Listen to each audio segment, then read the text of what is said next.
আসলে তো এই নির্বাচনটা অনেক বড় একটা নির্বাচন, যেহেতু এখানে দুটো নির্বাচন একসাথে হচ্ছে।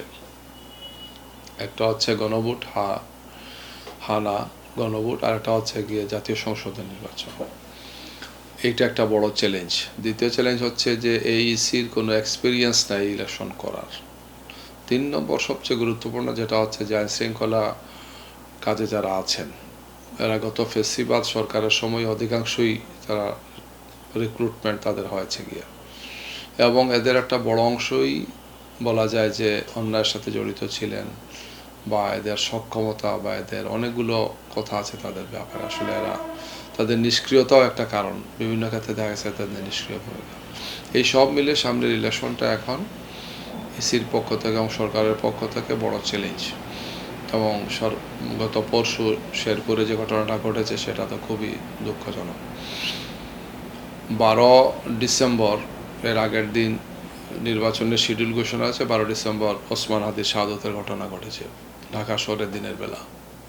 আর এরপরে এখন আরেকজন প্রার্থী আমাদের যে কামরুজ্জামান বাদল, তার পক্ষে যিনি ছিলেন জামাতের উপজেলা সেক্রেটারি, তাকে আহত করা হয়েছে এবং খুব নির্মমভাবে তাকে মারা হয়েছে। আসলে টার্গেট তো ছিল আমাদের এই নেতৃবৃন্দ যারা ছিলেন, যারা করেছেন তাদেরও পরিচয় দৃশ্যমান। তো এই জন্য এটা উদ্বেগের বিষয়। এখন এই দায়িত্বটা হচ্ছে আইনশৃঙ্খলা বাহিনীর, সরকারের এবং নির্বাচন কমিশনের। তাদেরকে এক্ষেত্রে সন্ত্রাসী ঘটনার সাথে সাথে যদি অ্যাকশন নেন তাইলে এটা একটা দৃশ্যমান উন্নতি হবে। তো আমরা কিছুটা দেখতে পাচ্ছি, যদি এখনও সন্তোষজনক কোনো ভূমিকা তারা নেন নাই। টিএনএ এবং ওসিকে প্রত্যাহারের সিদ্ধান্ত হয়েছে। আমরা মনে করি আরও বড় উপর দিকে দেখা উচিত।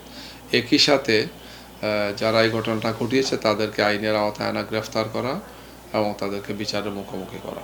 তাইলে সন্ত্রাসীদের একটা মেসেজ পাবে যে এই ধরনের প্রকাশ্য দিবালোকে নির্বাচন কমিশন কর্তৃক আয়োজিত সমাবেশে কোনো যৌক্তিক কারণ ছাড়াই এই ধরনের মামলা হামলা এবং পরবর্তীতে তারা যেগুলো করলেন সেগুলো যাতে আর না ঘটে, এটা মেসেজ তাদেরকে দিতে হবে বাস্তবে অ্যাকশনের মাধ্যমে। আর তাইলে আমরা আশা করি যে একটা সুন্দর ফ্রি ফেয়ার এবং ক্রেডিবল এবং পিসফুল ইলেকশন নিশ্চিত করা সম্ভব হবে। যদি এই শর্তগুলো ওনারা পূরণ না করতে পারেন, সন্ত্রাসীদের বিরুদ্ধে যদি তাৎক্ষণিক ব্যবস্থা গ্রহণ না করেন, আইন শৃঙ্খলা বাহিনী যদি আরও শক্ত, মজবুত এবং ইম্পার্শিয়াল রুল প্লে না করে, তাহলে তো আশঙ্কা থেকে যায় আর বড় আকারের দুর্ঘটনাগুলো ঘটতে পারে। যেটা এখন দেখা যাচ্ছে যে যেমন নারী কর্মীদের উপর আমাদের জামাতের হামলা হচ্ছে, তাদের হিসাব খুলে নেওয়া হচ্ছে, তাদের মোবাইল নিয়ে যাওয়া হচ্ছে, তাদের কাজে বাধা দেওয়া হচ্ছে, এবং কিছু কিছু নেতাকর্মীরা বড় একটা দলের খুবই জঘন্য ভাষায় কথা বলছেন, কাপড় খুলে ফেলবো, এই করে ফেলবো, সেই করে ফেলবো, যেগুলো সাধারণত আমাদের মা বোনদের ব্যাপারে কেউ বলেন না। সুতরাং এগুলা সাহস পাচ্ছে যে তারা আইনশৃঙ্খলা বাহিনীর চোখের সামনে এগুলা করছে।